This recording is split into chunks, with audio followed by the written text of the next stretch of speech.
Hello, and welcome to What's the Tea? I'm your host, always at Owen the Man 316. Let's talk about the NCAA tournament. So, it may not have been the tournament so far of a lot of upsets, but it's still been pretty enjoyable. That UConn-Florida game really came down to the wire.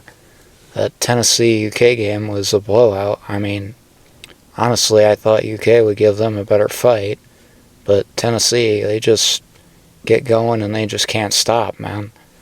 Just how it goes with them. And props to Kentucky. They've really done a lot this year. I mean, look at what they did in the last few seasons in the NCAA tournament. Losing the first round, losing the second round, losing the first round again, this time to Oakland, under John Calipari. And, I get it. People were disappointed, but props to Mark Pope. It really is a new energy and just a different Kentucky team. So here's what my prediction for the Final Four was. It was St. John's, Michigan State, Duke, and Kentucky.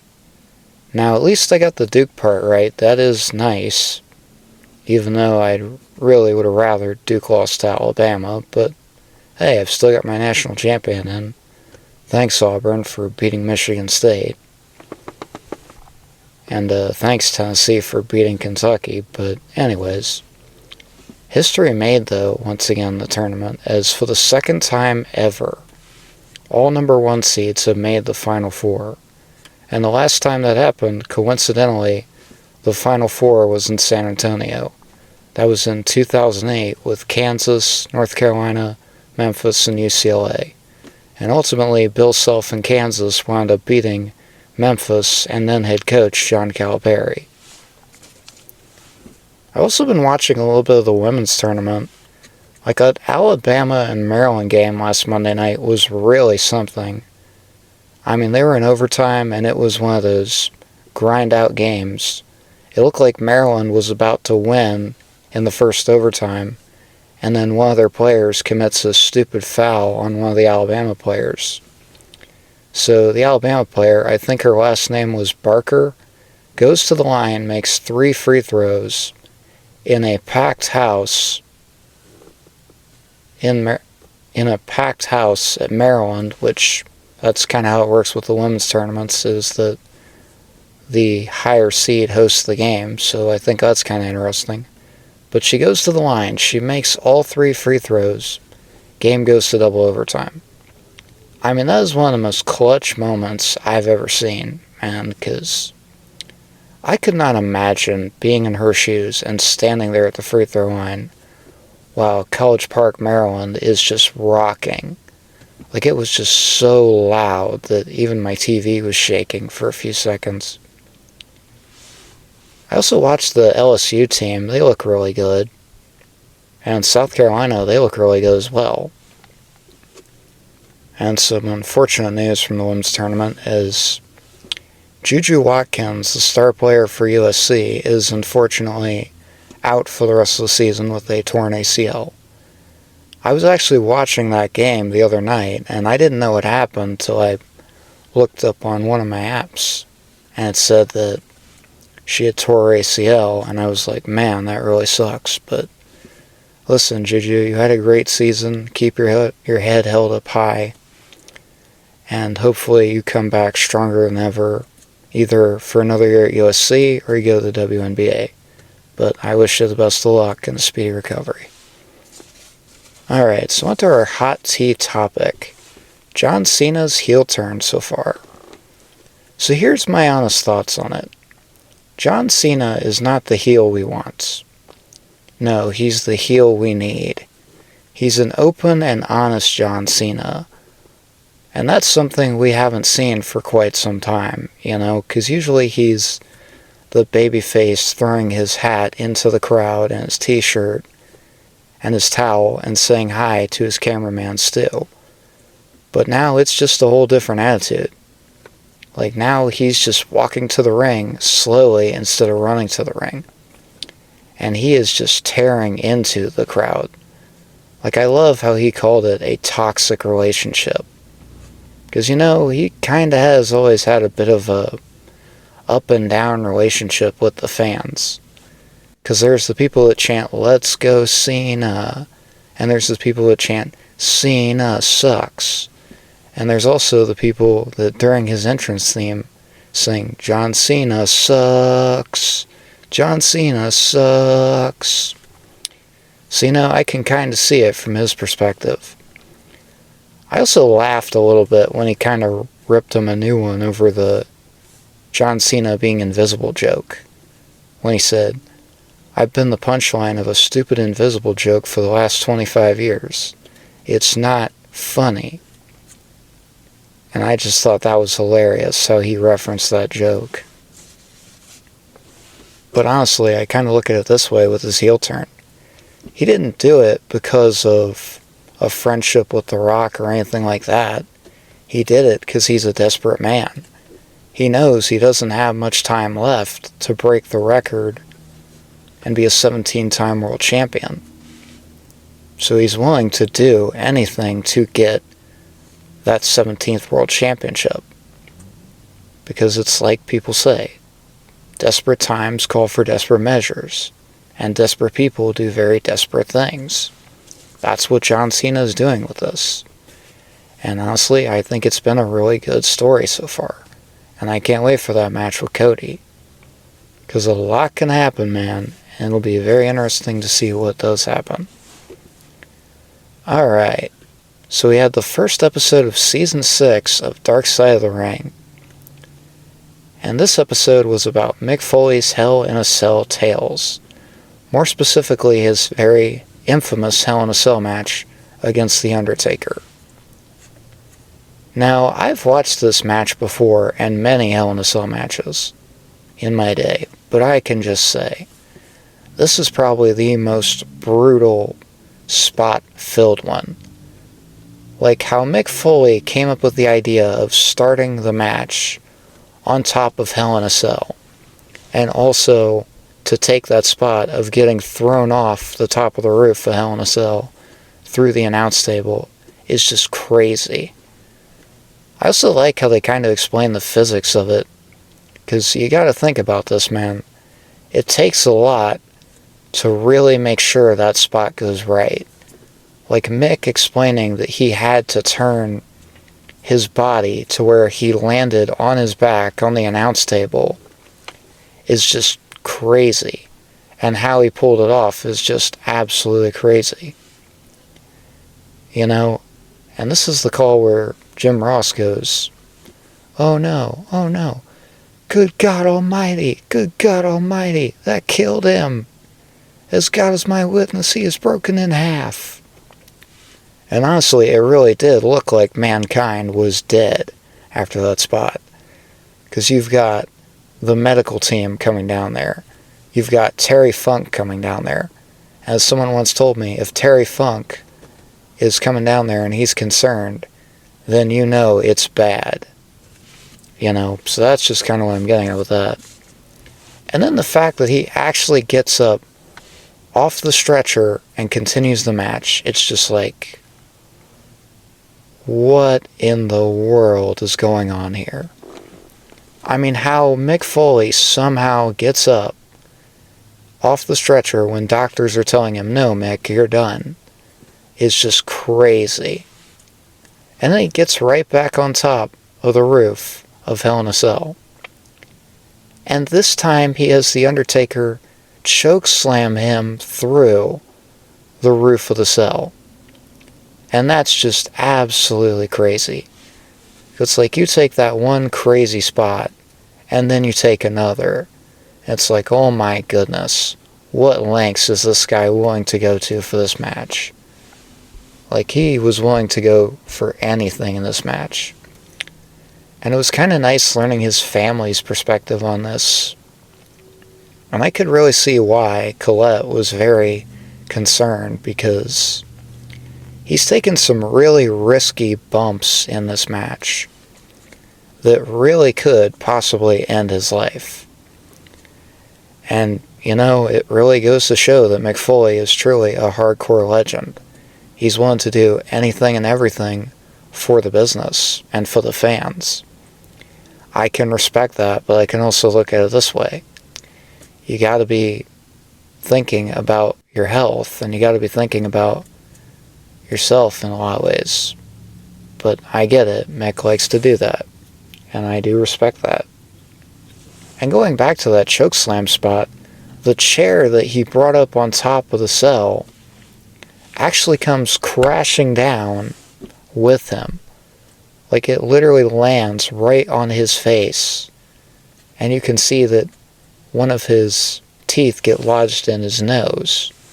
Like, he's got a tooth in his nose. And you get this really crazy image there in the match of Mick with the tooth in his nose. It's just like, oh my goodness, this is just brutal. And I do also like how they kind of explain, after this match, everything that Mick had been through. Like all the crazy matches he'd been through in his career. He'd been through multiple Hell in a Cell matches. He had that Extreme Rules match with Edge at WrestleMania one year. And they just kind of explain everything he's been through. And really the most dangerous spot I could think of probably is the 17 chair shots he took to the head from The Rock in their infamous I Quit match at the Royal Rumble in the late 90s. Like, that's just crazy. And I don't blame Mick for fearing the possibility of getting CTE, because he's had multiple concussions in his career. And that's not something to joke about, man. You just gotta really understand that that's a very serious injury, and there's a reason that things like this have been banned in WWE. It still happens in pro wrestling, which I think that's fucking stupid, especially with what we know now about CTE and concussions. I wouldn't do unprotected chair shots just for the safety, health, and welfare of the talent, you know? Like, it's just a very dangerous spot that does not belong in wrestling anymore. Because I get it, the Attitude Era was a different time and all that, but you shouldn't be doing that shit anymore. Because it's fucking dangerous. And you're putting people's lives at stake with that. But yeah, all in all, I thought this was a really good episode. And a really good way to start off the 6th season of Dark Side of the Ring. And I do also like this one last thing. Mick and his daughter Noelle were at the warehouse, and they had the Hell in a Cell from the match. At least I think it was from the match, in the warehouse. Mick walks up to it, touches it, and he starts crying. I mean, I guess that really just goes to show how much he really went through with that match and everything, you know? So, that's just kind of crazy how that structure just brings him to tears.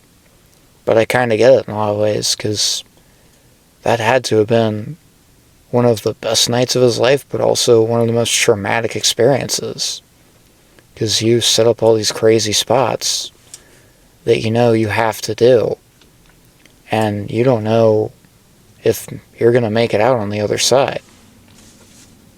And even The Undertaker expressing his concern with some of these spots just really goes to show you that this was a dangerous match, and it was as real gets, man. But yeah, I thought this was a great episode. And I'm interested to see what they do down the line here for Season 6. Alright, so on to our next thing here. Stephanie Vaquer is still a double champ. Now, I thought this was crazy at first, that they were going to have Stephanie defend the NXT North American Championship and the NXT Women's Championship in one night.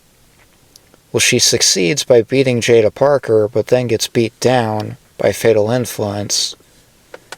And then later in the night, she defends the NXT North American Women's Championship against Fallon Henley. Now, I will just say this. In terms of their one-on-one encounters, I definitely prefer their match at Vengeance Day, because there was more action, and I like that in terms of just leaving it between Stephanie and Fallon. Because, I'm not really a big fan of matches that are really carried by interference, because this match was heavily carried by interference from Fatal Influence. And I kind of get it. Stephanie got banged up earlier in the night, but still, I would have just kept it between Stephanie and Fallon and just have Stephanie definitively beat Fallon if that's what you wanted to do there. And Jordynne Grace comes to the aid of Stephanie again at the end of the match. And you kind of got this cool tug-of-war spot between the two, where they're fighting over the title. And I'm just like, you gotta book this for Stand Deliver in Vegas. Because this right here could be a very good match. Stephanie Vaquer and Jordynne Grace for WrestleMania weekend. So I say you definitely should book that match, because it would just be a great match. And maybe it would steal the show for WrestleMania weekend. Alright, so another interesting piece of news in pro wrestling. Mina Shirakawa has announced she is not renewing her contract with Stardom, and has officially signed with AEW. And I think this is great for Mina in a lot of ways, because she's already been working some matches in AEW. She had that great match against Mariah May at a Winter is Coming that saw Toni Storm come back, so that was a great match. And I think this will just be great for her, because she's already used to working with talent in AEW, and her good friend Mariah May is still there. So I think it makes sense in a lot of ways, man. Anyways, getting on to the next part of this here. So it's apparently been revealed that Mariah May's contract is apparently going to expire sometime in summer. So this really gets me thinking here. Could we see Mariah May in WWE soon? I think so, because Mariah is actually a big fan of a lot of talent in WWE, and there's some people she really wants to work with. Now, for me personally, a big dream match of mine is Mariah May against Charlotte Flair, because I think it'd just be a hard-hitting classic between those two. And I would love to see that match. And I can think of more matches that I'd really love to see as well. Like, have her mix it up with Io Sky. Have her mix it up with Asuka. Have her mix it up with Kairi Sane. Have her mix it up with Becky Lynch. Because I think all those matches are going to be fantastic. If we get Mariah May in WWE. So I am definitely down with her potentially being a part of WWE. And I think that'd just be great for her, because I think she'd fit in nicely, and I think if she were to sign with the company, she'd probably be a world champion there as well, because you gotta think about it this way too. If they didn't sign you to be a world champion, then why'd they sign you? Or why'd you decide to sign there? Because what they signed is who you are from the other company.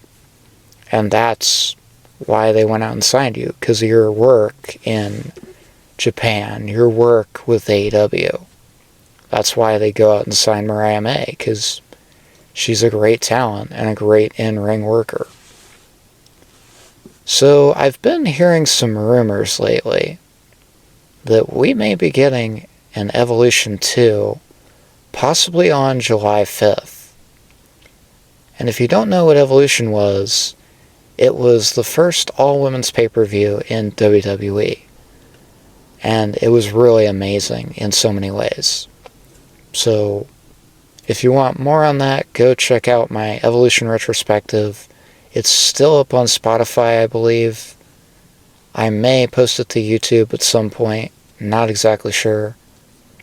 But I think this is great, because look at what's gone on 7 years since the first Evolution. the women's division in WWE just continues to get better and better with more talent, more rising stars, and new stars as well.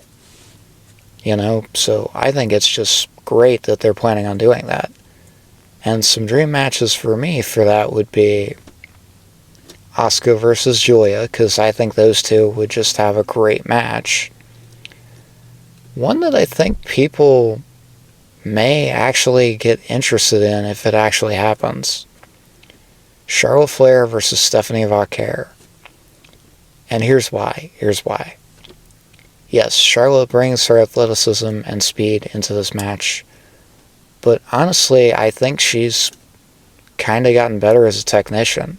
And Stephanie is a great technician, because she hits hard and she can beat you with a plethora of submission moves.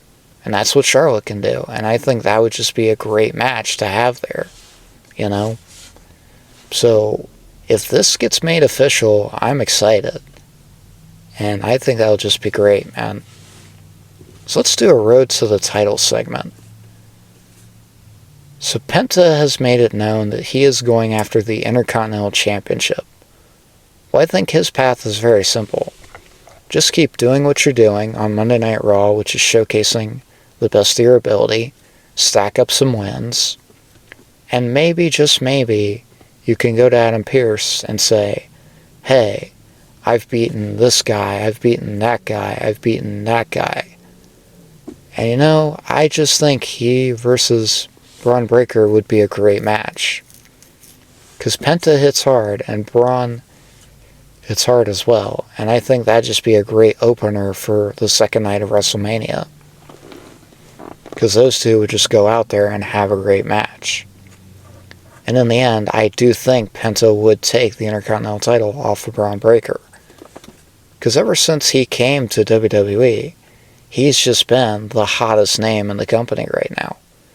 People are just shock and awe with all his matches, especially the one with Chad Gable, his first night in the company.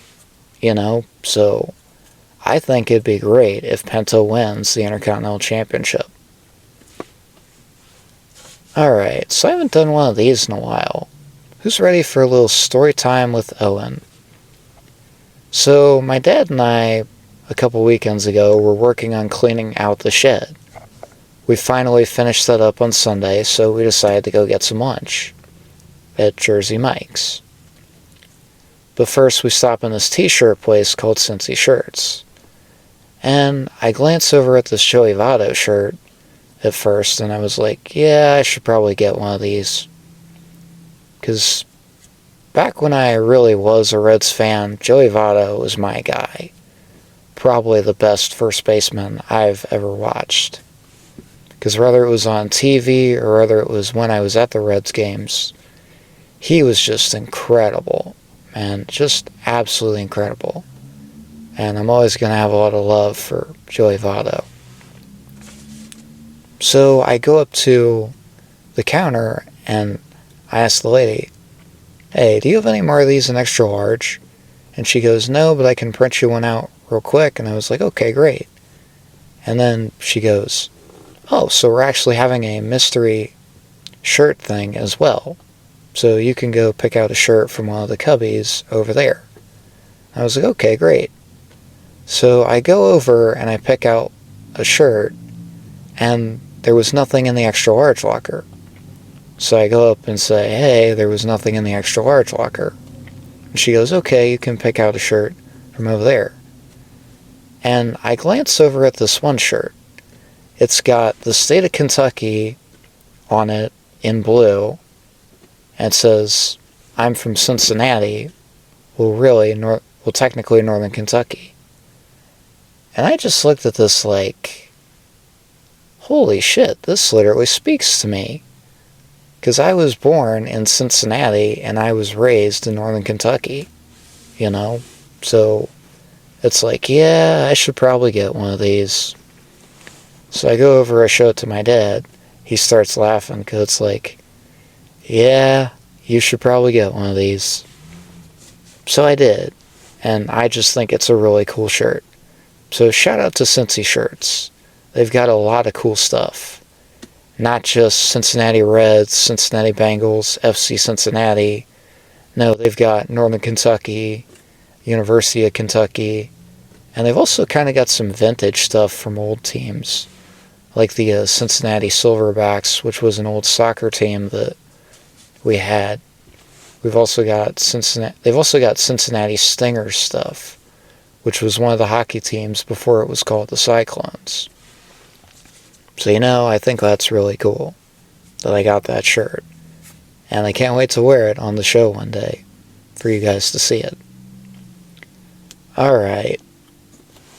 So guys, I've been doing some thinking lately, and I think it's time for me to retire as a podcaster. And I know. You're probably going to say, wait, why are you ending the show? Well, I don't know. It's just, I kind of look at it this way. I've done a lot already in the 2 short years that I've had the show. Well, almost 3 years. And honestly, I've done what I've wanted to do, which is sip the tea of sports, pro wrestling, and entertainment news with you guys. And I gotta admit, this is really hard for me to do, because I love the show, and I love talking to all of you when I get the chance to, So, this is really a hard decision for me, and I'm really gonna miss doing this, guys. I just want you guys to know that it's not because of all of you. No, you guys continue to show your love and support for the show, and I'll always remember that, and I'll always appreciate that. I couldn't have done this without you, and I couldn't have done this without the support of my family as well. So, it's very hard for me to do this. But, we're not going out like this on a sad note. No. Here's what we're going to do. We're going to go out with a bang. And that bang is this. I wrote a little outro kind of inspired by Sabrina Carpenter and her nonsense outros. But it's kind of my style here. Here we go. This is the last one, and I know it. If you could see my face, it certainly would show it. I never could have done this without you guys. It's never easy saying goodbye. Please don't be sad, smile, and be glad for all the fun and tea that we had. Please don't be mad for what I am about to do, because the truth about the words that I just spoke is that it was all just a simple April Fool's joke.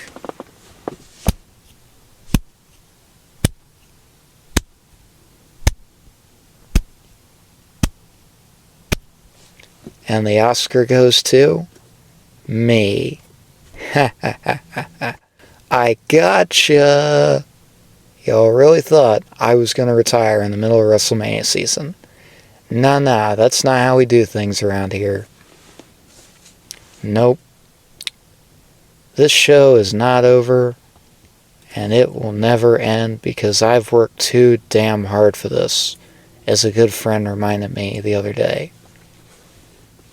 So, this show is not ending because I love this. And I love getting the chance to sip the tea with you guys on pro wrestling, sports, and entertainment. And I really hope you guys aren't too mad at me for this prank.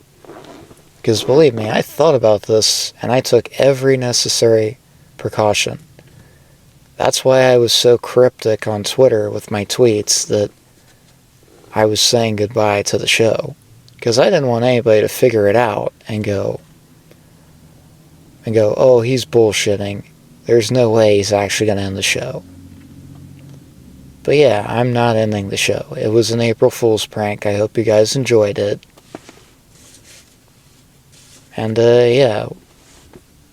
So, here's what it's going to be, man. I'm not leaving. This show is staying, and I love the show, and I love being able to talk to all of you guys about all this. And I wouldn't be able to do this without you guys. So, yeah, that's pretty much about it there. Well, I think that's all the time and all the tea we have here on What's the Tea. I've been your host always at OwenTheMan316. You guys have been my lovely audience. I appreciate your patience, and I appreciate you putting up with my antics. You guys are great. You guys are the best. And, I really couldn't do any of this without you guys. If I didn't have you guys, I probably would have gave up on this a long time ago. Anyways, hope you guys have a great rest of your week. And, yeah, I guess I'll see you after WrestleMania for my WrestleMania TCAP. And, one more thing. Always be true to yourself. And always sip your tea. Have a great one, guys. I'm out. Oh, one more thing. To my dad, happy birthday. Because I know your birthday is April 1st, and I promise I will not prank you this year. Anyways, hope you guys have a great rest of your week. As always, before I go, this time to quote the great Captain Lou Albano, until next time, everybody, peace, love, tea, pro wrestling, sports, entertainment, and whatever is going on this crazy planet we call Earth. Thank you guys so much. Have a great one. Always remember to sip your tea.